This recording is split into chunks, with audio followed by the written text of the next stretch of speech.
everyone. Welcome back to the Members Welcome podcast, brought to you by Tobe Agency, where we share new innovations, learnings, and implementations in our practice as community managers and strategists. To learn more about building your online community, visit www.tobeagency.co. Hi, Andrew. How are you today? What's new? I'm good. Definitely feels like spring is here and summer is on its way and kids are about to get out of school and stuff.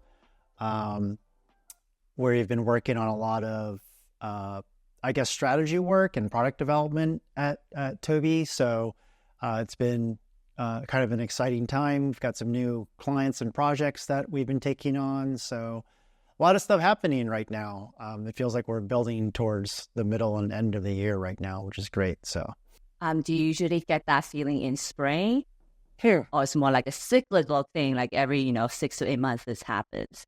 Yeah, I mean, like the first quarter of the year, I think it's always a little slower in terms of business development. And so I've noticed this the past 2 or 3 years where, in fact, in the budget, I even build in that revenue is generally lower in the first quarter of the year for us. It's just a trend or a cycle that I've been seeing. But yeah, it seems like things are picking back up again and, new projects are underway. People are behind on goals for the year. And so new things have to get going to make up for that and stuff. So yeah, I think it's a cyclical thing that we see sort of year to year.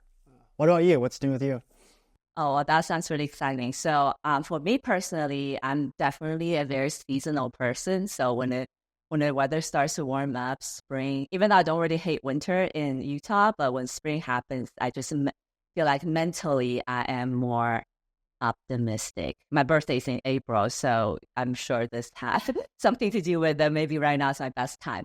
But I just got back from Miami Design Week last week, which is Milan. Also why we only have Milan. Yeah. Oh, did I say Miami? Sorry. Milan Design Week.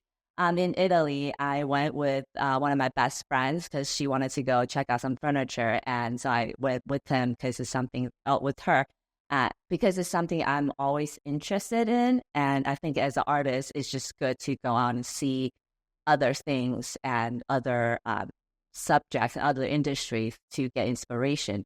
And for our, girls and women out there, there's something so rejuvenating about going on a trip with other girlfriends. And no offense to other guys out there, your purpose in our lives is still very important. But there's something about, for me personally anyways, there's something about going on a trip with a girlfriend. It's the amount of rejuvenating inspiration is just different. And I had a great trip. Now I had kind of rethinking about marketing for my art, defining audience, all those things. And I made a huge realization that I need, as an artist, I'm really no different from a product designer, right? So I'm now trying to approach my art and creation from a product designer point of view. Like, where is this? Who is going to buy the art? Where are they going to hang it? Why do they want to hang it? All those questions that any brand, any product should do think about. But I think it's something that maybe artists don't get to as often. So that was good. I feel great. Nice. That's awesome. I think I know what you mean. And I think it's just in general being able to hang out with people that you kind of connect with and you look at the world through a similar kind of lens or a similar color, if you would. We talk a lot about communities and brand building and things like that, but a lot of times it's about friends just getting together and sharing the things that they like, right? And sometimes those are home-related things. Sometimes they're technology-related things. And that's really the underpinning of communities is just people getting together and kind of having this camaraderie and whatnot. And it happens on the micro and macro level, all the time. Absolutely. I think as you're mentioning that, I think in a lot of ways, we should see communities as our friends. And then maybe our friends forms our very first few members of the community. Usually right? They are, and, yeah. Yeah, exactly. And those feelings, those bonds you form with your friends should be something that you want to think about for building your community, because that's kind of what we're trying to replicate with as many people as possible. And sometimes it's hard to do on a large scale. So it's something that we probably should pay even more attention to, right? And so last episode, we kind of talked, I guess for the last two episodes, we're focusing a lot on the motorsports community. We talked about the Porsche community and the Sims racing community, right? Because they're, hobbyist kind of based community. And we kind of did a deep dive on how they were formed and what people get out of it and, what future looks like and whatnot. So today we are kind of switch gear a little bit and chat about something very different. So as you know, we talk about communities and we're community strategists on this podcast. And we're constantly thinking about how to reach more members and more audiences for ourselves and our clients, right? And we realize that for businesses that want to reach Gen Z, LinkedIn has become a huge platform for that generation. So I think for any brands who wants to reach Gen Z and grow members, include members with Gen Z, we need to take a look at LinkedIn. I'm just going to go over some key statistics for LinkedIn to kind of start our discussion today. Okay. So LinkedIn has a global audience of 1 billion members and 310 million monthly active users. And 25% of the global LinkedIn users are between the ages of 18 and 24. And from year to date, the platform saw a 74% increase in student signups, and Gen Z being one of its fastest growing demographics. So, and this platform has over 254 million users in the APA region alone. Yeah, right. So after seeing all these statistics, right, I think that if your community is focusing on recruiting or something that's more industry focused and you want to reach Gen Z, we cannot ignore LinkedIn with all these statistics I just read. Yeah, definitely. So what do you think about all of this when you hear those numbers, Andrew? Yeah, so I actually did not realize, number one, that they're over 1 billion members, and number two, that 30% of their billion users are MAUs or monthly active users. That's, in general, when you look at communities, when you get to a 20% MAU metric, that's a pretty engaged community. But generally speaking, as that number increases, the MAU number drops. And so it's pretty impressive to see that level of engagement on a platform that large. So those are some interesting stats that you shared. I think I was even more shocked at the stat that you shared. Around 25% of global users are between the ages of 18 and 24. That's shocking to me. I guess the point I'm trying to make here is that, wow, there's a lot of younger folks on LinkedIn. Let's take a flashback, right? 10 years ago when LinkedIn was really starting to grow as a platform itself. I think that's when Microsoft had just acquired it. And we kind of saw it as a professional networking site. You didn't post baby pictures and pictures of your food. You kind of posted more serious stuff. And in fact, I think LinkedIn had a big problem with getting people to post content on the platform itself. And so, clearly over the years, it's grown as with all the products they've built in from a sales perspective, from a recruiting perspective, right? And from a networking perspective, I think there's 3 or 4 premium products they sort of sell as a subscription.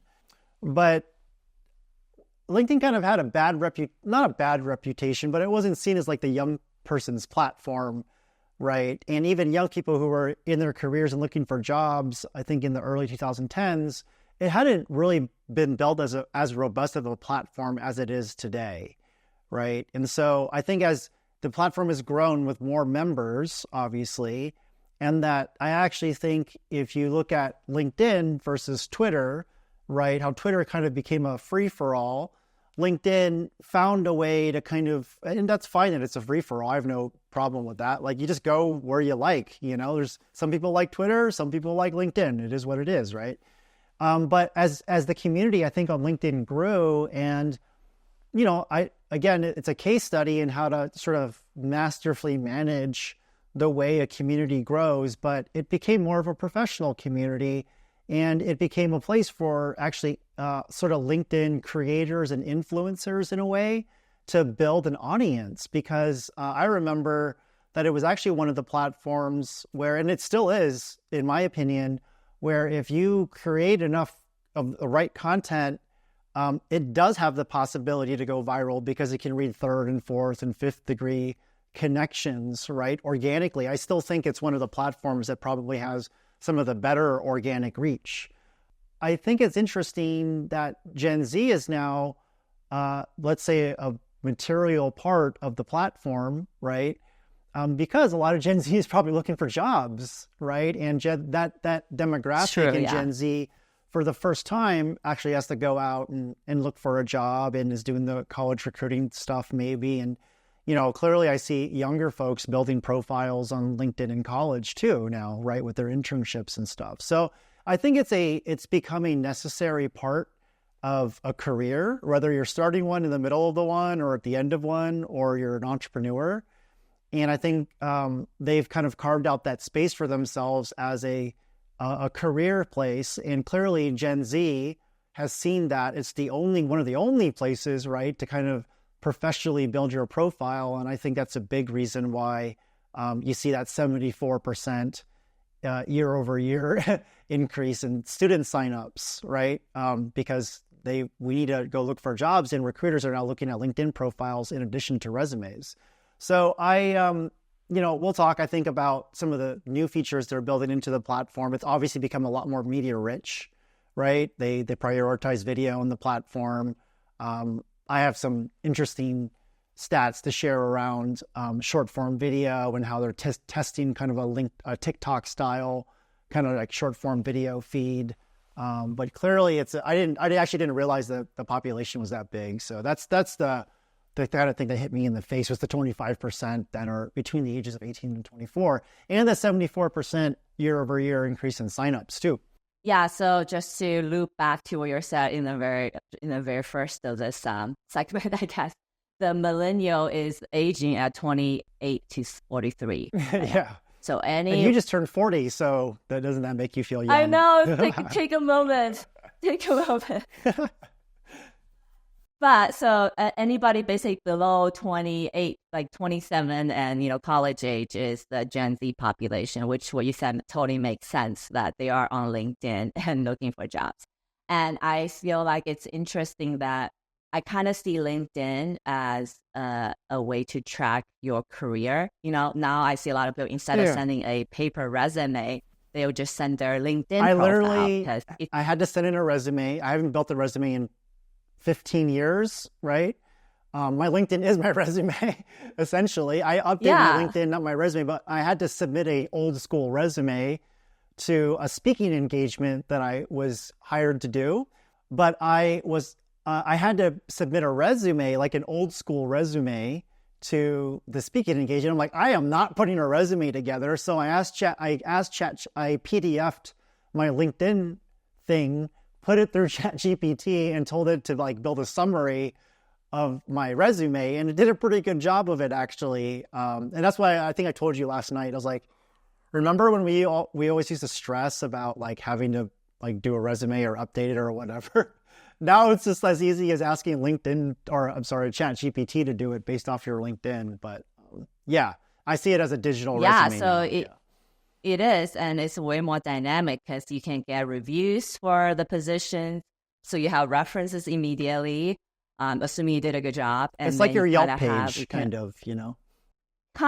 It's exactly like your Yelp page, and then they can see your interests, what communities you're linked to, and all that stuff. So in some ways, it's probably way better than an actual paper resume. Right? Yeah, it's the new resume, and it sucks that they still ask you to submit cover letters and resumes rather than just go to your LinkedIn page. But I assume that's going to change at some point. So, there's still people review things on paper. Yes, So I know. it's gonna take a little bit, and that's just progression in our society, and it's okay. Yeah. So you mentioned a little bit about there are starting to launch short form video platforms like live stories, and I read that they're heavily investing in the live video feature, and they've partnered up with some pretty big names to promote it. So do you want to go in? Yeah. So let's get into that. Yeah. I saw an article from Insider Intelligence. It's a data or a kind of a news or media platform that we subscribe to. Basically, the headline of the article was LinkedIn, and this is a paywalled article, so you won't be able to access it. But LinkedIn is testing a TikTok-like short-form video feed to boost user engagement.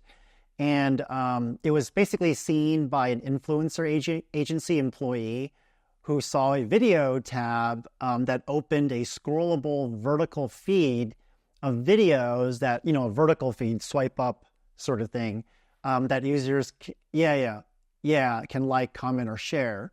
And so videos, they can already be posted on LinkedIn, but this is a dedicated feed. They're dedicating real estate in the app, in the desktop and phone app, mobile app, splitting it off, kind of like YouTube did for Shorts. There's the YouTube Shorts tab on the YouTube app, and even Reels on the Instagram app. So clearly they're copying what some of the other players are doing. But this feed is really aimed at boosting engagement and discovery of like bite-sized professional video content. The article actually goes on to say that LinkedIn did confirm the test, and that they stated that videos are quickly becoming a desired format for users to learn from experts and professionals. So yeah, this is really interesting, I think, because it joins other apps like Instagram, YouTube, Netflix in launching these sort of like TikTok-inspired video feeds. And so, like I've been saying, TikTok has sparked kind of an industry-wide scramble to copy that sort of viral content format. And I don't think that's going to be the format for forever. It's going to be the format for the foreseeable future, for sure. But as we start talking more about brand building and brand awareness and trying to get a community together, especially for B2B folks, another really interesting stat that said in this article was that 69% of B2B marketers, they plan to increase their budgets for video content in 2024, which is actually the highest percentage across all other categories, written content, blog, like, all the other stuff. So clearly, I think we talk a lot about communities in the B2C world, but in the B2B world, it's obviously they're playing a little bit of catch up here, but like these TikTok style videos, especially for educational and stuff, like helpful stuff, like getting a bite-sized video to teach you something where you don't have to watch an 18-minute video to do it. I'll watch that all day long, right? We can talk about what that does to the human psyche and all that kind of stuff later. That's worth a different discussion. But I think it's clear that, LinkedIn has always been a little bit behind the game when it comes to, and I don't know if that's by design or that's just the way the culture of the company is, but if they're investing dollars into building a tab or like dedicating real estate in the app or the experience to these sort of like short form videos, it's a clear sign that their audience that's going on there wants this stuff too, right? Yeah, and I mean clearly the data show that Gen Z is like the video generation, right? So if a lot more Gen Zs are coming on, and then probably presumably slowly replace the older people that's on the platform, that they will have to capture their attention somehow, and video is the way to do it. And all the parents out there can relate to this, right? Which is when you give your kid, a young kid, a screen, right? They know how to swipe up. They know how to press play. They know how to find a video in a listing page, right? And so like the Gen Z was one of that generation that kind of grew up already in that native environment, just not as much of it as there is today, right? And so remember, B2B buyers are getting younger, right? I always say, people always tell us like, oh, like we can't, that TikTok style stuff is for B2C.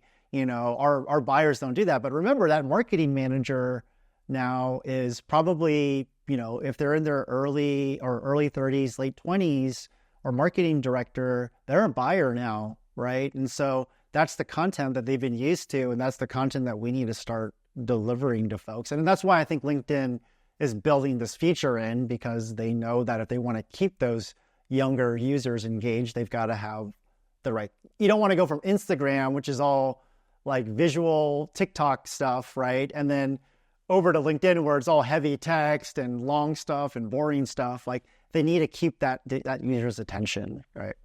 For sure. And I know that for creators, they're probably testing their same content over different platforms. So you can so if video is what people want and then LinkedIn doesn't have it, then slowly people probably start posting those messages, almost content there. So it's almost, I also think it's just a survival. Right. And for me personally as well, I want to put my video content on LinkedIn because that's where more of my audience is. It's not on Instagram. Maybe for you, right?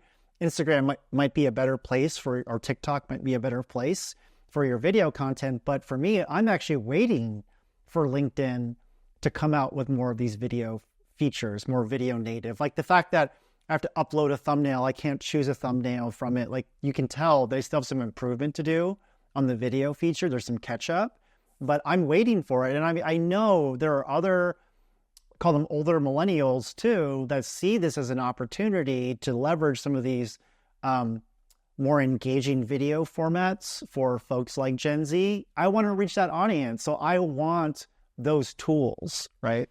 And as for the listeners out there, we stumble upon this statistics, I guess, that vertical videos on LinkedIn right now gets way less engagement than horizontal formatted content. Yep. For whatever reason. Yep. And probably because maybe they're trying to drive the vertical video to post on the other stream. Yep. That they're launching. Yep. Yep. Which I thought was interesting. Just one last thing on this, like, short form video thing. The reason why LinkedIn and all of them are doing this is because TikTok is taking attention away from their audience, right? We know that TikTok is the place for Gen Z, and if they've had these massive number of signups from Gen Z, now they've got to do stuff to keep Gen Z on LinkedIn. So I want to share some more stats with you here, which is the average engagement rate for Instagram Reels versus TikTok by number of followers from last year, right? So basically it's measuring, like, if they put out an Instagram Reel, what's the engagement rate based on the number of followers. So if someone has between 100,000 to 500 followers on Instagram or LinkedIn, if they post an Instagram Reel, they'll get about 6.5% engagement, which is pretty high, to be honest with you. I'm usually looking at 2 to 3%, right? Like, so that's pretty high. And then, so 6.5% for Instagram Reels, and check this, 9.75% engagement rate for TikTok, right? So it's like a 50% increase in engagement on the platform. And then that number actually the gap, the spread between TikTok and Instagram Reels, the engagement rate starts to get bigger and bigger and bigger as the number of followers gets bigger, until you hit about 5 million, where that gap starts to close. But it's pretty insane, because if you have 5 to 10 million followers on TikTok, you can get a 10.5% engagement rate according to this study, right? And that's, 1 in 10 people engaging with you, and you have 5 million people, like, that's incredible, right?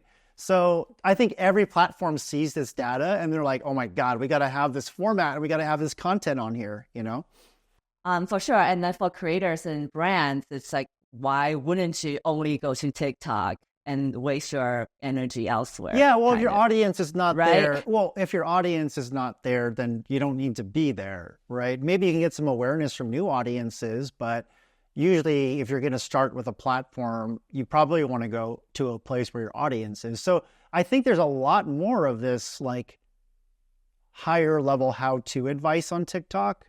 There's some stupid trends obviously going on there too, but they're trying to stay away from those trends. Actually, they're trying to get more, I wouldn't say LinkedIn style content, but more of the longer videos that are more educational and helpful, Yeah.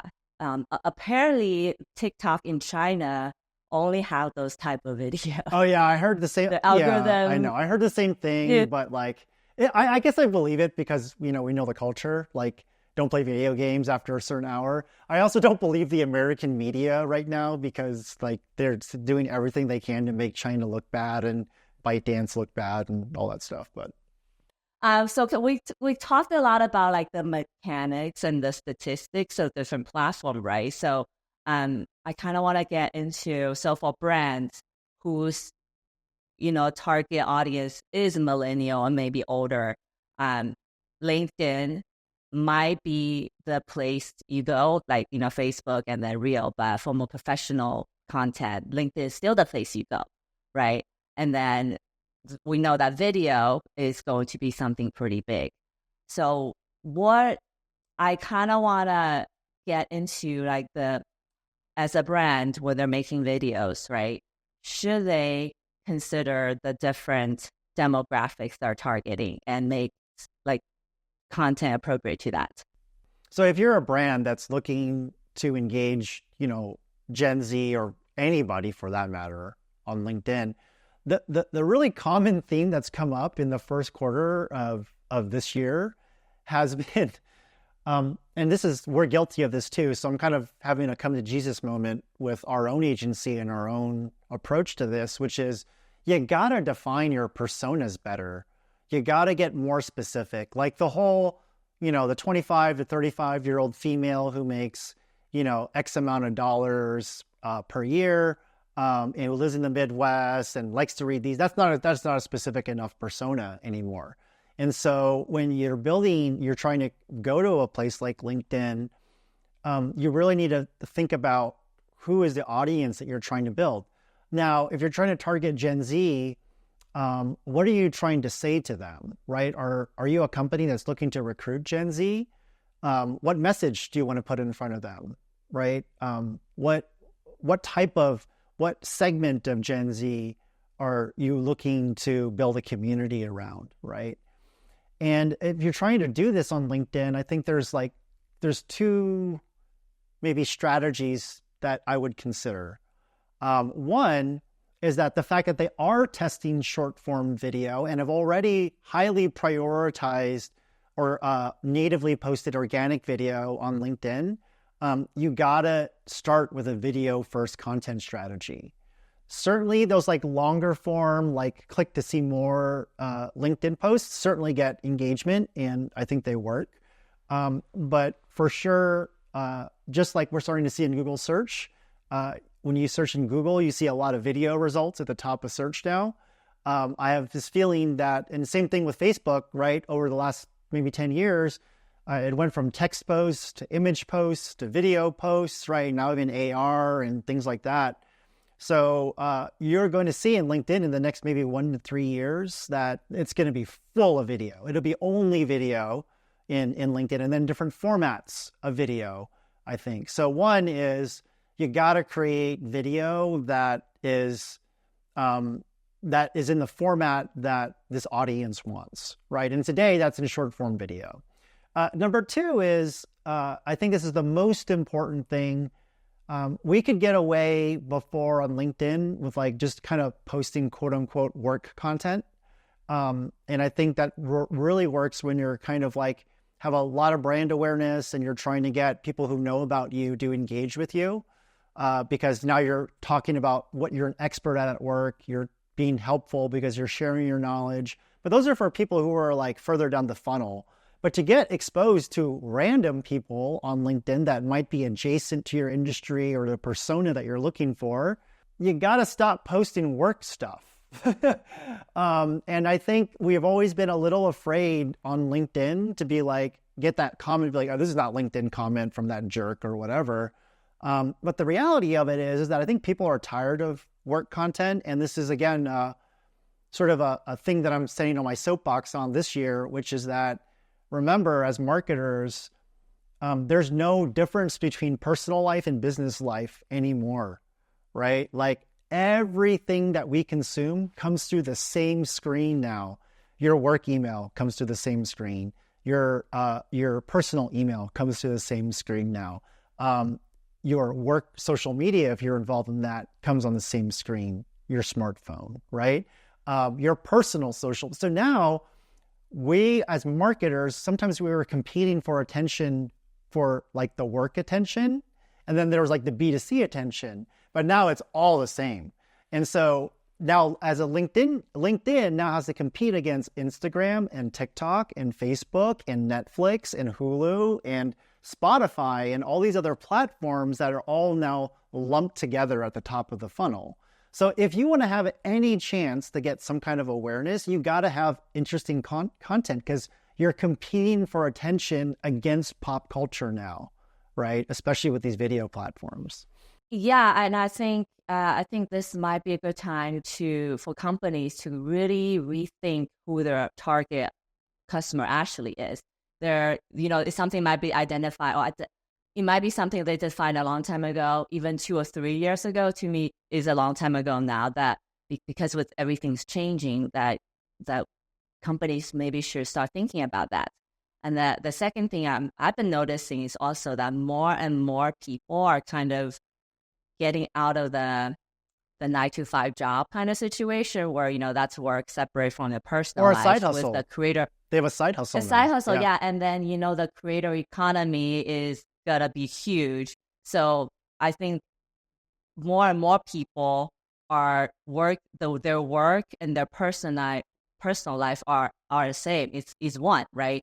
We on our business design podcast, we kind of talk about how to design like a lifestyle that encapsulates your passion, your work, and still make money.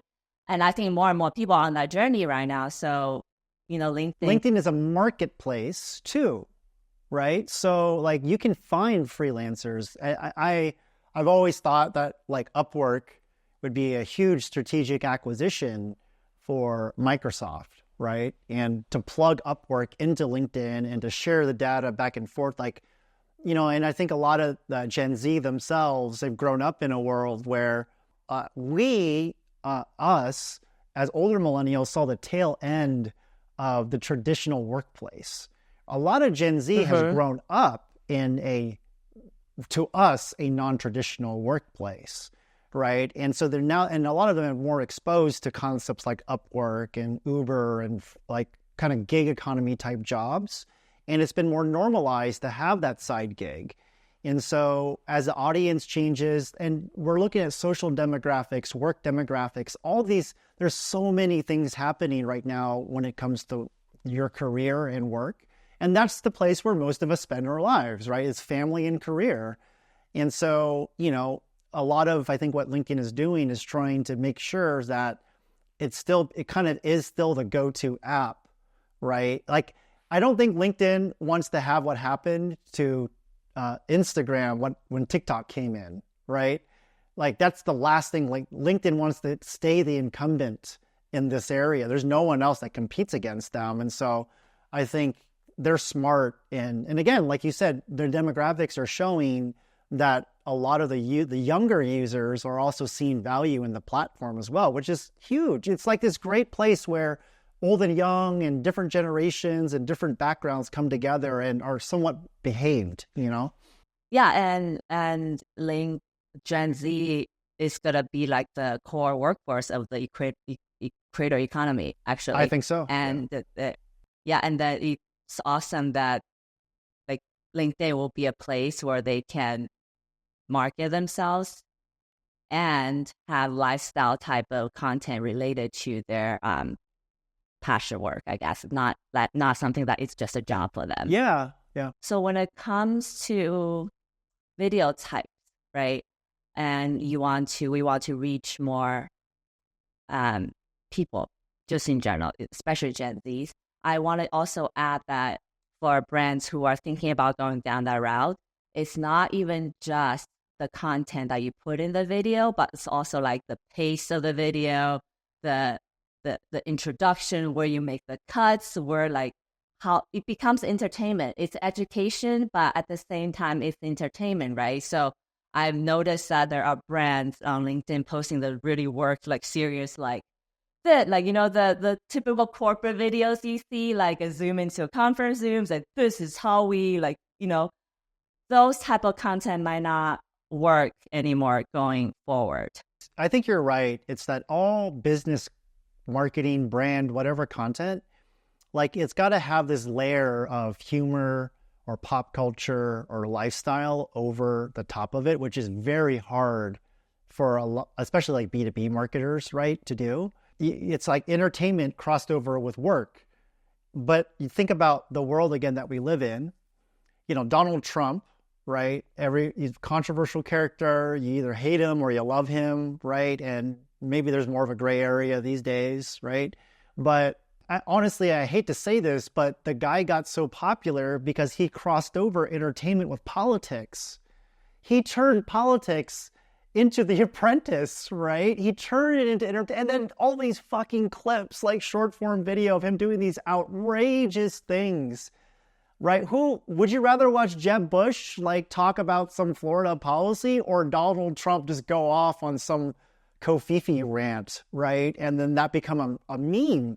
Like, look, it is what it is, right? But the guy has found a way to command attention in a format that, frankly, it doesn't matter what age demographic you are. Like, it's clear that if you find a way to command that attention, to layer that humor, to layer that controversial, to layer that whatever lifestyle thing over the top, you will get that attention and you'll draw a community. Now, whether or not that's a community you want to attract or not is a whole nother story. But he clearly has found one and built one, right, with the way that he communicates and the methods which he distributes that communication. So it's just, again, you layer in the main thing, which is politics or business, but over the top of it, you have this like sauce, if you would, of pop culture or humor. And that's what they taste the sauce a little bit, like, oh, this is good. Let's find out more, I guess for brands or businesses who are in the what to do content wise, if you are trying to target Gen Zs, you kind of have to do the research to learn what their trending topics are, what Gen Zs are into these days, and furthermore, I think it's important to find out like what Gen Zs are feeling, like what they want to hear. Yeah, there's one thing for.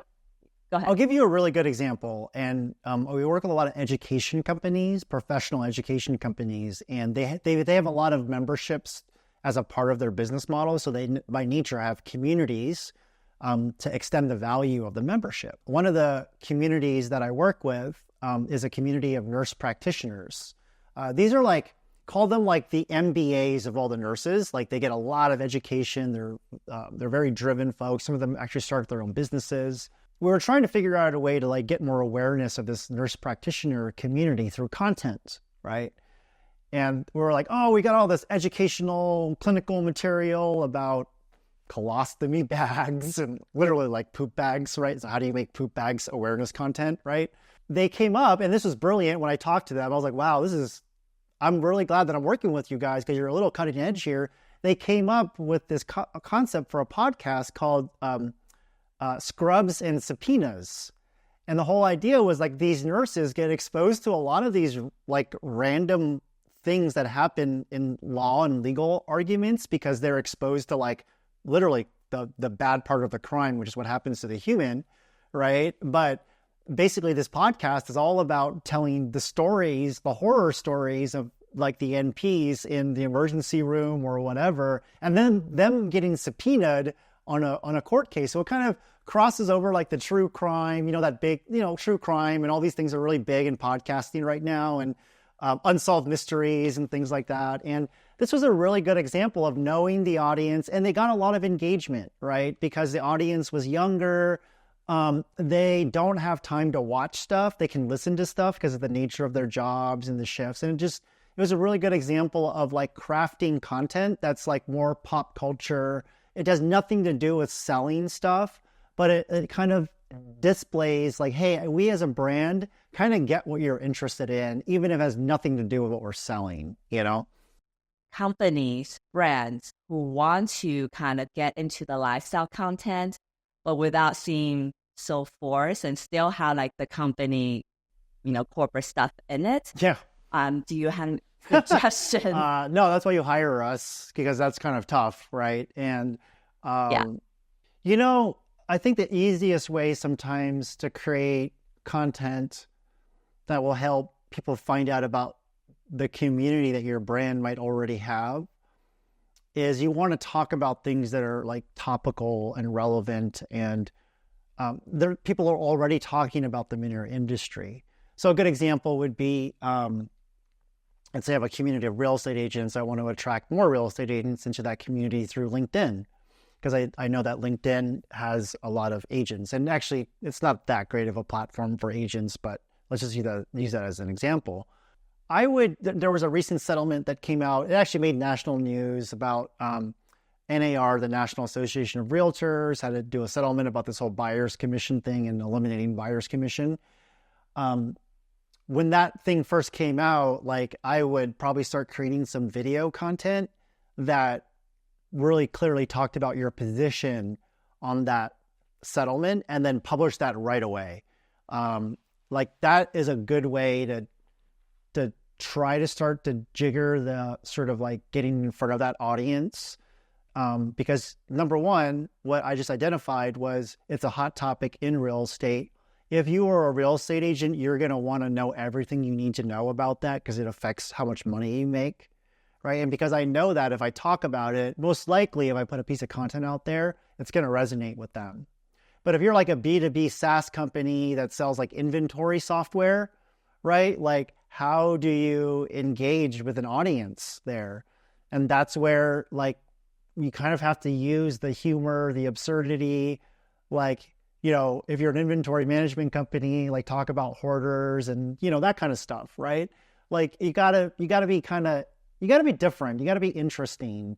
And it's hard to do that, right? Because, like, you scroll through Netflix, like, there are a bazillion pieces of content that were independently created, right? And now you're competing against that. And so that's why, if you are going to try this thing, don't just haphazardly do it.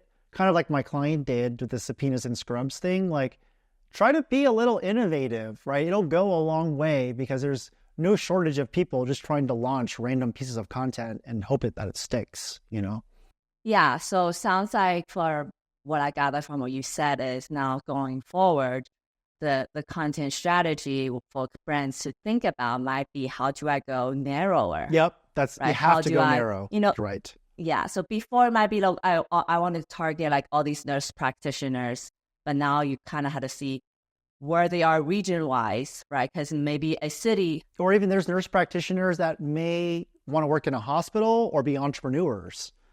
Very different audiences, right? Right. So you kind of had to, like, the more narrow you segment down their target audience, the better outcome you have, right? Always.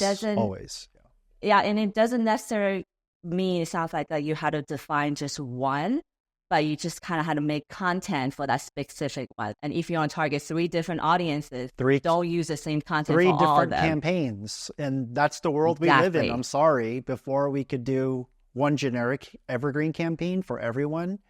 But now it's like, you got to talk to people very specifically, right? You got to really, truly personalize the message to them. Yeah, and I know from just talking to my friends, like, the quality of content also makes a difference. It's incredible. Right? Yeah. I mean, like, yeah. even the same video, if I upload a lower res version versus a higher res, it makes a difference in engagement. And I think as we are just getting so used to consuming higher quality content, that's also something that you probably want to take into account when making the video content or content in general.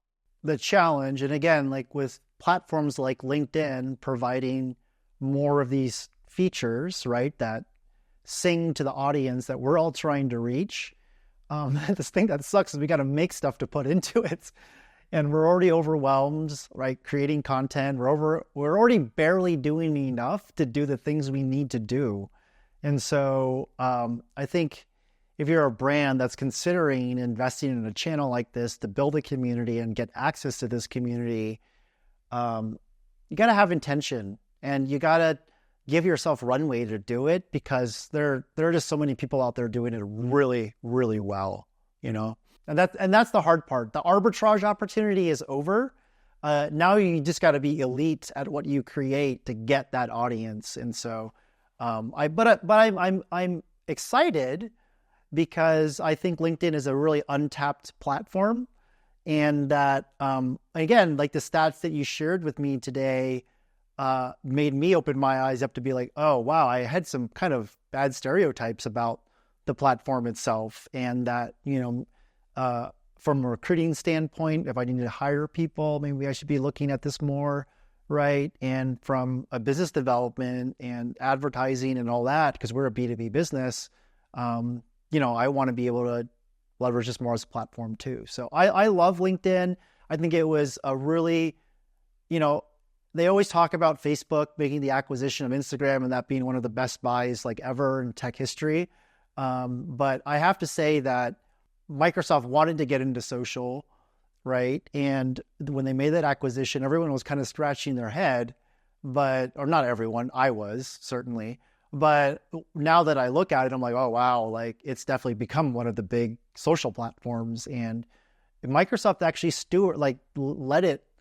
I think did a pretty good job of building it out. Look how many things failed at Google, right? The Google Plus thing, all of those. And I think Microsoft has done a pretty good job of stewarding the platform itself. So I'm really excited for it. And I think it's going to be it still is an untapped tool, especially for B2B marketers and community builders for that matter. So I guess my biggest takeaway from today's episode was that LinkedIn is a untapped platform that brands and businesses need to utilize it more to attract new members, and maybe beyond just hiring, right? And we know that Gen Z is starting to have a huge presence on LinkedIn, and probably will continue to be so as they get out of school looking for jobs, and then as the creator economy becomes a bigger deal in everybody's lives. It becomes a place where you can source talent, but also for creators out there that they can use LinkedIn to kind of showcase their lifestyle as a creative freelancer or whatever, right? And then the third thing that was, I think, very helpful for most businesses out there, that because how everything's changing and because video is being prioritized on all platforms, like you need to start thinking about video content if you haven't already. And then when you do start, you need to start narrowing down your target and narrowing down who you want to reach, because it will have effect in the end. And then create appropriate content for those segments. Yeah, good luck, everyone. That's a lot of work. It's a ton of work. I get it. And I think, again, the other theme that I get for this year is sort of like fatigue for content teams, for marketing teams, for growth teams, for community teams, because even if you're not like a pure marketer, like you're just a straight up community manager, there's a lot of stuff you basically have to do the work of a content team, right? You're managing a private social network essentially. And so, yeah, it's getting tricky out there. Like there's more opportunity, but there's also a lot more work to do with that opportunity. So, invest wisely and think wisely about where you're going to put your intention, Yeah. And I think in some ways, because we hear all the time that Gen Z as the growing population, growing presence in the work life, that what they care about, what they have hang-ups about is all going to kind of affect the kind of content you produce. So yeah, I think for companies, or especially B2B businesses, we need to start thinking about injecting some personality, so to speak, to your brand and to your content, so that you get more engagements. It's not just another piece of educational content. Yeah, I think B2B, like you're going to hear this a lot this year and in the next 12 to 18 months, is B2B needs to start marketing like B2C. And so like you're going to hear a lot of that, I think, from thought leaders and things like that over the next, 18 months. So sounds good. Well, listeners, if we shared a lot of statistics and like what to do next in this episode. So if you enjoyed our discussion today and learned something new from us, please share it with anyone who might find this episode helpful. And please hit that follow and subscribe button to get notified. We have a blog page on Tobe Agency's website where we share insights in community building and pay-per-click, email marketing, and other marketing tips. So if you are in the mood of doing marketing for your brand and company or yourself, check that page out. I'm sure you'll find something that will be helpful. And lastly, please don't forget to follow us on social at Run with Tobe. See you next month.